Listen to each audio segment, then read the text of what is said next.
Hello my friends, I'm Reptil7, I'm back again, and today I'm going to be showing you guys all of my Spider-Man comics in my collection with 2 honorable mentions. So the reason why I'm doing this isn't my traditional thing, but I have a ton of comic books, and today is the month of Free Comic Book Day. In fact, the day I am posting this is Free Comic Book Day. So I thought I would show you guys all of my Spider-Man comics, and then each Saturday of this month I'm going to be showing you a bunch of different comics. Today, I'm doing specifically Spider-Man comics. Who knows what it'll be next week. So come back next week if you want to see more comics. Anyway, so first off, we have the Sensational Spider-Man #1. I have no idea what year it is from February, and it is Media Blizzard. In this issue, Spider-Man almost freezes to death, I remember. Then we have Peter Parker Spider-Man #45. This was done by Jenkins, Ramos, and Focher. No idea what that means. And this one, the Green Goblin really gets into Spidey's head. I'm just kind of reading off what I remember of these comics from when I read them, which might have been like a year ago. Who knows? Wait, what? Then we have the Superior Spider-Man with Captain Marvel on the cover. I don't understand this. It's the Superior Spider-Man, yet it has a picture of like the moon with a black hole behind it and Captain Marvel on the cover. Why? I don't understand. Because it's the variant edition, maybe? I'm not sure. All I know is the Superior Spider-Man #3.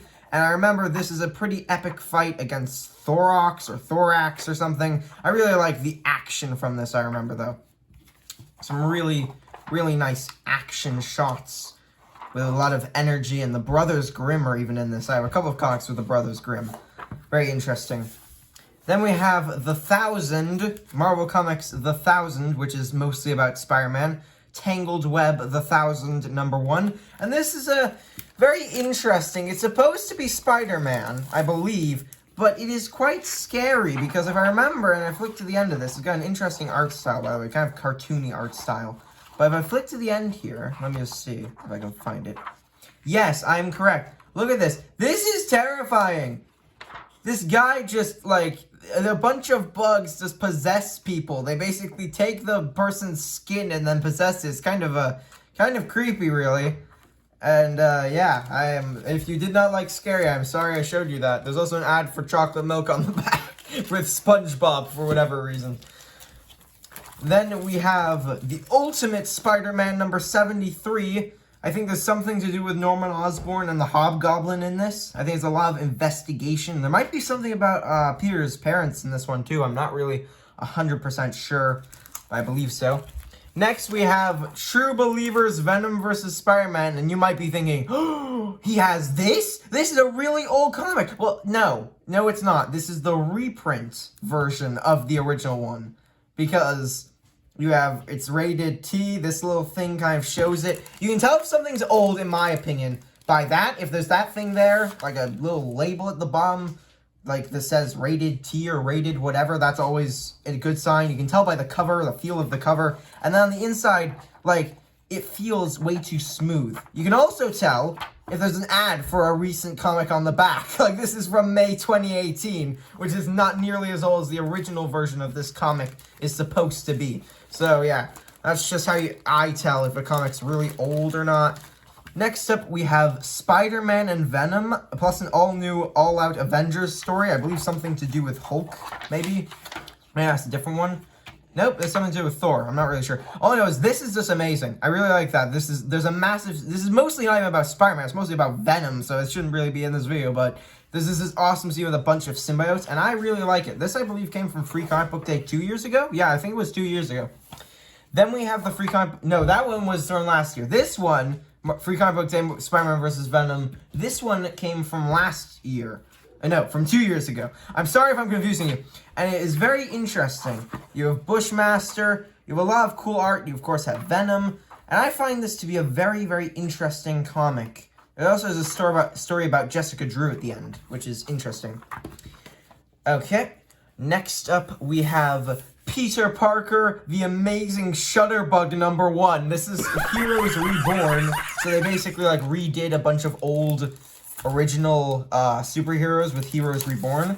And if you look here, it's not really the same because it's in a different universe. And at the end, look at this. He becomes like a massive, like, spider robot bug dude. Like, it's kind of really, really scary. It's very strange also. Very odd indeed. Next up, we have giant-sized Spider-Man Dracula. This is in really terrible condition. There's a lot of water damage and stuff. I got this at garage sale, but it's pretty cool. As Spider-Man versus Dracula, a bunch of old ads, a lot of cool stuff. And then at the end, I believe, yeah, so we have a bunch of stuff. We have Dracula right there and Spider-Man. And then at the end, there's also a comic book where the Hothead and Spidey go head-to-head due to a misunderstanding. I'm not 100% sure why. Probably because the Torch was just really annoyed. And he wanted to have some fun, because that's what he does.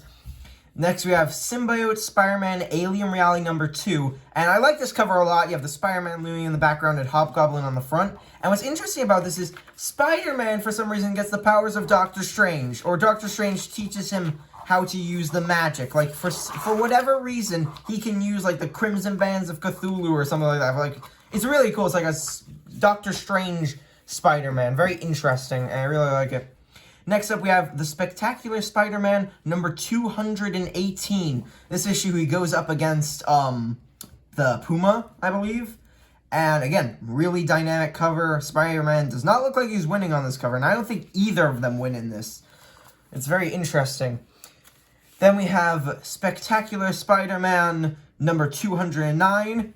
The Foreigner is going to get help from the Spectacular Spider-Man, even if it kills them both. I don't remember what he's asking him about. He's asking him about something. I'm not really 100% sure what. I love this picture of J. Jonah Jameson, like, right there. I like the art style on his face right this for that particular picture. It's very funny. Next up, we have Death by Tombstone, Spectacular Spider-Man number 204, Death by Tombstone Part 1. I like the cover. I'm not 100% sure where he's jumping from, so it doesn't really make much sense, but he's back, and he's more lethal than ever. Very strange. It's a very interesting story. I like the artwork, though. Very cool. Then we have Spectacular Spider-Man number 205, Death by Tombstone Part 2, Flash Thompson, sentenced to die in a grip of stone. Spoiler alert, I don't think he dies. Although at the end it looks like Spider-Man's gonna die, but I don't think he does either. Then we have Spectacular Spider-Man number 174, 50 Years of Captain America, 1941 to 1991. So I assume this was from 1991. That's a very cool cover with Doc Ock here strangling Mary Jane and Peter Parker / Spider-Man helpless under a bunch of steel girders. And I remember this is a very strange issue because of this guy. He's like a crooked, like, news reporter. He makes it very curious. I like his character. It's very strange. Next up, we have Spider-Man and X-Factor, number 2. In this one, they go up against a bunch of super-powered group. I'm not 100% sure what their goal was. This is part 2 of 3. I think this was a mini-series. Battle Royale with Shadow Force. That's what they're fighting against. Shadow Force. Next up, we have Web of Spider-Man, number 64. He goes up against the Brothers Grimm. He goes up against a guy who has control of gravity, Titana, Giant Man. He goes up against a massive group. I'm not 100% sure why the Green Goblin, like, and Chameleon are up here. They're not even in the comic book. But it's very interesting. And this time, he doesn't have any cosmic powers. Because it says, I believe this was, like, after the event where he had cosmic powers. And what I don't understand is why the Brothers Grimm are throwing pies. I don't understand that. Why is that their weapon of choice? Pies. That's very strange. Next up, we have, this is a very famous comic book. First, all-new Collector's Item Edition issue, Spider-Man number 1, Torment, part 1 of 5. You're thinking, oh my gosh, this must be worth so much money. That's what everyone thought. They made over like a couple thousand of these, and people bought hundreds of them in lots thinking they'd be worth a ton of money. No, there's too many of them. These are worth at maximum like $2 anywhere you find them. If you got this for more than $2, then it was probably a waste of your money. Or I might be just ranting about something I know nothing about. Next up, we have the last Spider-Man issue, but we have 3 more, what's it called? We have 3 more bonus issues, special mentions. So this one is a very interesting comic book. It's Spider-Man Double-Sized Annual, Web of Spider-Man number 1. And this issue, I don't know why, this means a lot to me because this was found in my grandmother's basement. I don't even know why. This was like the only comic book there.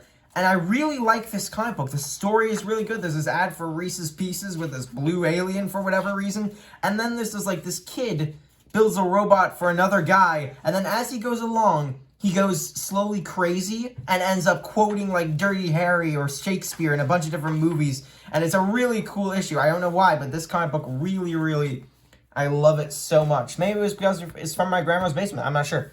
Now we move on to the 3 honorable mentions. They're not really Spider-Man, but they're still close to it. We have Silk #1 with a digital comic inside. That's probably expired by this point. And I like Silk. Silk is a very interesting character. I really like her style, and I like this comic book in general. Next up, we have the spectacular Scarlet Spider, Virtual Mortality, part 4 of 4. The spectacular Scarlet Spider #1. And this, I believe, when I searched for the price of it last year, was worth a decent bit. But I really like the storyline of it. There's a noir movie theater. Not really sure what that means. And it's a very interesting purple sky with like a Starry Nights background. Very cool.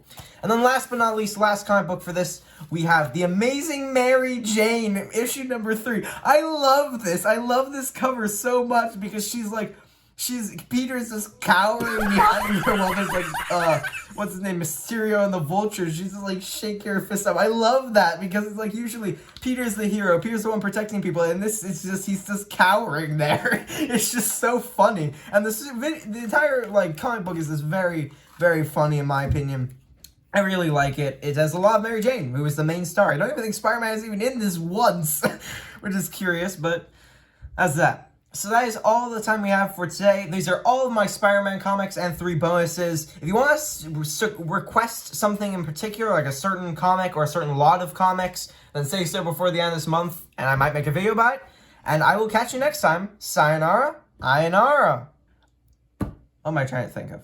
We have 3 more